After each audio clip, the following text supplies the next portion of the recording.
ಮುಂದಿನ ದಿನಗಳಲ್ಲಿ ಈ ಒಂದು ಬಡಾವಣೆಯ ಅಭಿವೃದ್ಧಿಯನ್ನು ಸಂಪೂರ್ಣವಾಗಿ ಏನು ಇನ್ಫ್ರಾಸ್ಟ್ರಕ್ಚರ್ ಡೆವಲಪ್ಮೆಂಟ್ ಇದೆ ಅದನ್ನೆಲ್ಲ ನಾನೇ ನಮ್ಮ ನಿಗಮದಿಂದ ನಾನು ಅನುದಾನ ಕೊಟ್ಟು ಮಾಡಿಕೊಡ್ತೇನೆ. ಅದ್ರ ಜೊತೆಯಲ್ಲಿ ನಮ್ಮ ಅಲೆಮಾರಿ ಸಮುದಾಯ ಇದು ಗ್ರಾಮ ಪಂಚಾಯತಿ ವ್ಯಾಪ್ತಿಗೆ ಬರೋದ್ರಿಂದ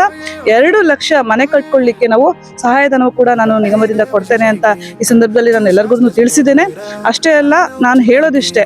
ಇವತ್ತು ಶಾಶ್ವತ ನೆಲೆ ಪಡ್ಕೊಂಡಿರ್ತಕ್ಕಂಥ ನಮ್ಮ ಅಲೆಮಾರಿ ಬಂಧುಗಳು ಬಾಬಾ ಸಾಹೇಬ್ ಅಂಬೇಡ್ಕರ್ ಅವ್ರು ಕೊಟ್ಟಿರ್ತಕ್ಕಂಥ ಸಂವಿಧಾನಿಕ ಹಕ್ಕು ಶಿಕ್ಷಣವನ್ನ ಪಡ್ಕೊಂಡು ಸಾಮಾಜಿಕವಾಗಿ, ಶೈಕ್ಷಣಿಕವಾಗಿ, ಆರ್ಥಿಕವಾಗಿ, ಬಹಳ ಮುಖ್ಯವಾಗಿ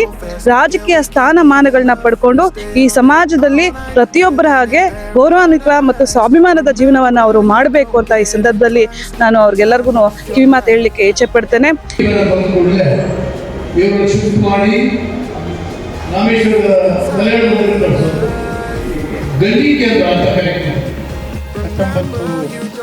ಜನರಿಗೆ, ಕುಟುಂಬಗಳಿಗೆ ಈ ಹಕ್ಕುಪತ್ರ, ನಿವೇಶನ ಹಕ್ಕುಪತ್ರ ವಿತರಣೆ ಮಾಡುವಂಥ ಕೆಲಸ ಮಾಡಿದ್ದೀರಾ.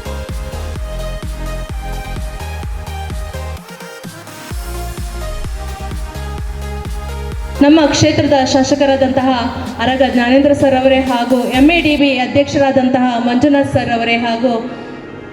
ಕರ್ನಾಟಕ ರಾಜ್ಯ ಅಲೆಮಾರಿ ನಿಗಮದ ಅಧ್ಯಕ್ಷರಾದಂತಹ ಪಲ್ಲವಿ ಮೇಡಮ್ ಅವರೇ ಹಾಗೂ ಗ್ಯಾರಂಟಿ ಅನುಷ್ಠಾನ ಸಮಿತಿಯ ಅಧ್ಯಕ್ಷರಾದಂತಹ ಸಚೀಂದ್ರ ಹೆಗ್ಡೆ ಅವರೇ ಹಾಗೂ ತಹಶೀಲ್ದಾರರಾದಂತಹ ರಂಜಿತ್ ಸರ್ ಅವರೇ, ಶಾಸಕರು, ಗ್ಯಾರಂಟಿ ಅನುಷ್ಠಾನದ ಅಧಿಕಾರಿಗಳು, ವಿಶೇಷವಾಗಿ ಪಟ್ಟಣ ಪಂಚಾಯಿತಿಯ ಅಧ್ಯಕ್ಷರಾದ ಎಲ್ಲ ಸದಸ್ಯರು, ಅದೇ ರೀತಿ ಅರ್ಥಪೂರ್ಣ ಕಾರ್ಯಕ್ರಮಕ್ಕೆ ಸಾಕ್ಷಿಯಾಗಿರ್ತಕ್ಕಂತಹ ನಮ್ಮ ನಿಗಮದ ಅಧ್ಯಕ್ಷರಾಗಿರ್ತಕ್ಕಂತಹ ಪಲ್ಲವಿ ಮೇಡಮ್ ಅವರು, ಈ ಒಂದು ವಿಶೇಷ ಕಾರ್ಯಕ್ರಮದಲ್ಲಿ ನಮ್ಮ ಅಲೆಮಾರಿ ಕುಟುಂಬಕ್ಕೆ ಏನು ಈ ದಿನ ಹಕ್ಕುಪತ್ರ ವಿತರಣೆ ಆಗಿದೆ ಅದು ಪಲ್ಲವಿ ಮೇಡಮ್ ಅವರ ಹಸ್ತ ಮುಖೇನ ಆಗಿರ್ತಕ್ಕಂಥದ್ದು ನಮಗೆ ವಿಶೇಷವಾದ ಒಂದು